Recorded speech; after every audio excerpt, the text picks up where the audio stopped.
Atendendo a pedidos, nós vamos veicular agora os 11 vídeos proibidos por Alexandre de Moraes durante o interrogatório do presidente Bolsonaro. Quais são os vídeos? O que Bolsonaro queria mostrar para o Brasil e o mundo durante o seu interrogatório, inclusive para alicerçar a sua defesa.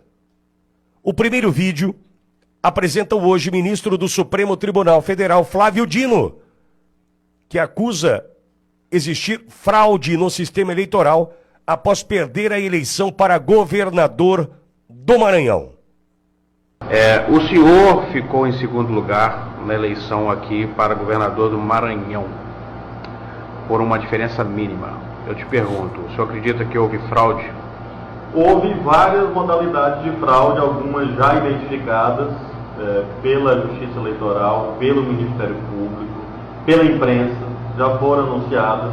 E nós estamos nesse momento numa atitude de aguardar a ação dessas instituições, porque são fatos documentados, públicos e notórios, que abrangeram todo o período da propaganda eleitoral, com a distribuição de vantagens indevidas, a chamada compra de votos, meios ilícitos de propaganda, tudo isso podendo influenciar o resultado da eleição. O senhor não teve o apoio do presidente Lula e da candidata Dilma formalmente na sua disputa contra o PMDB, da outra candidata, e o senhor é de um partido da base. Há alguma mágoa? Mágoa pessoal não, mas há uma estranheza política, porque havia um entendimento dentro dessa aliança, dentro do comando da Aliança Nacional, de que o chamado duplo palanque seria respeitado.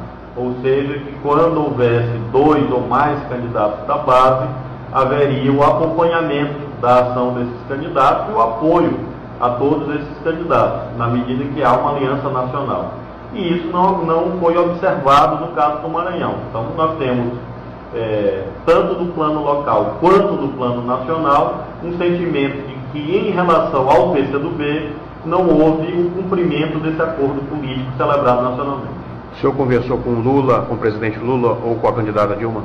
Não, pessoalmente não, nem antes nem depois da eleição. E eles não te procuraram? Bem antes da eleição, sim, quando ainda se discutia se haveria ou não a candidatura, mas após o processo eleitoral, não. E eles não te procuraram? Não.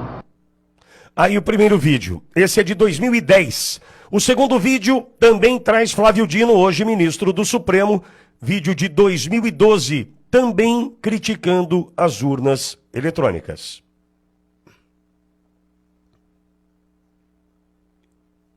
Eleitoral parecia premonição, eu dizia, acolhendo uma proposição do PDT, de que havia necessidade de aprimorar o sistema de urnas eletrônicas no Brasil. E essa eleição, a qual eu vivenciei um ano depois, quer dizer, há um ano atrás eu já pensava assim. E hoje tive a oportunidade, não gostaria de ter tido, mas tive a oportunidade de ser vítima de um processo que precisa ser aprimorado, precisa ser melhor auditado, precisa ser melhor acompanhado, que é o sistema das urnas eletrônicas.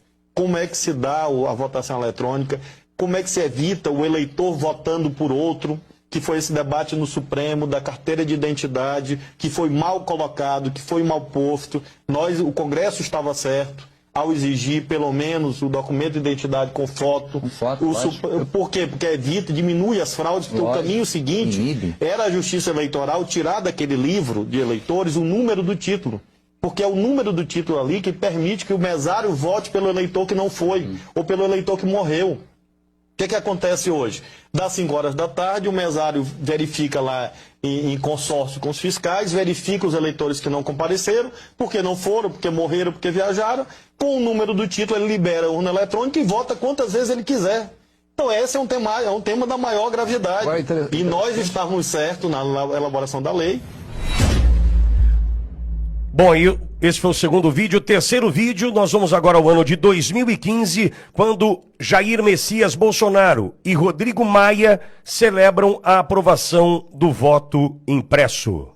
O Congresso derrubou o veto do voto impresso. Meus cumprimentos ao deputado Rodrigo Maia, relator do projeto da reforma política, onde acolheu a nossa emenda. Para 2018, a certeza de não mais existirem as fortíssimas suspeitas de fraude por ocasião das eleições. E agora na reforma política eu tive a oportunidade de relatar a emenda constitucional e agora o projeto de lei, em que tive a oportunidade de incluir a questão do voto impresso por ideia, proposta e trabalho do deputado Jair Bolsonaro, que no início desse debate talvez tenha sido um dos poucos deputados que acreditava que nós pudéssemos incluir na emenda constitucional e depois no projeto de lei que tive a oportunidade de também relatar. Então quero agradecer ao deputado Bolsonaro, agradecer ao plenário. A decisão de derrubar o veto do voto impresso é uma vitória da sociedade brasileira, que pode ter o direito, a partir das eleições de 2018, de recontar qualquer uma das urnas. No quarto vídeo, Carlos Lupe, presidente do PDT, que até há pouco era ministro da Previdência Social, fala sobre o voto. Sem impressão do voto, não há a possibilidade de recontagem. O vídeo é de 2021. Desde o surgimento da urna eletrônica 25 anos atrás, nosso líder, nossa referência do partido, Leonel de Moura Brizola, já defendia uma coisa simples de se fazer, a impressão do voto. Para que possa votar lá, apertar o númerozinho do seu candidato, apertar o 12, você vê aquele papelzinho como se fosse esse papel que a gente, quando paga um cartão de crédito, tem como recibo, cair numa urna transparente e ficar ali guardado. Quando se tiver desconfiança, quando tiver uma votação muito diferente de locais, você pode conferir esse voto. É esse o segredo de toda a democracia no mundo. A possibilidade de recontagem, a possibilidade de conferência de voto. Hoje algumas pessoas mais à direita querem defender a impressão do voto. Não é porque eles estão hoje defendendo que nós vamos deixar de defender aquilo que para a democracia é salutar. Já foi aprovado, inclusive, no Congresso Nacional. E o tribunal não quis fazer porque disse na época que não tinha recursos para fazê-lo.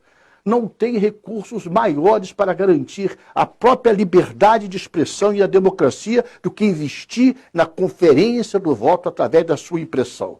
Nós do PDT, através do nosso líder Leonel Brizola, fomos quem primeiro falou isso e temos coragem de claramente dizer a todo o povo brasileiro: sem a impressão do voto não há possibilidade de recontagem. Sem recontagem, a fraude impera. Vamos agora a 1º de novembro de 2022. É o quinto de 11 vídeos, esse é o número 5. Eles vão sentir saudade da gente, fecha aspas, frase dita numa coletiva de imprensa. Nós vamos recordar agora.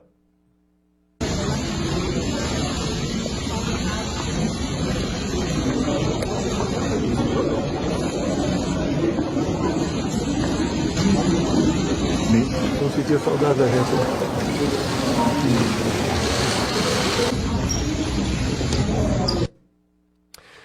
O sexto vídeo traz o presidente Bolsonaro alertando para manifestações pacíficas pelo Brasil no Palácio da Alvorada. Vídeo também do dia 1º de novembro de 2022. As manifestações pacíficas sempre serão bem-vindas. Mas os nossos métodos não podem ser os da esquerda, que sempre prejudicaram a população, como invasão de propriedades, destruição de patrimônio e cerceamento do direito de ir e vir. No dia seguinte, 2 de novembro de 2022, Ciro Nogueira anuncia a transição de governo. Vamos acompanhar. Presidente Jair Messias Bolsonaro me autorizou, quando for provocado, com base na lei, nós iniciaremos o processo de transição. A presidente do PT, segundo ela, em nome do presidente Lula, disse que na quinta-feira será formalizado o nome do vice-presidente Geraldo Alckmin. Aguardaremos que isso seja formalizado para cumprir a lei no nosso país.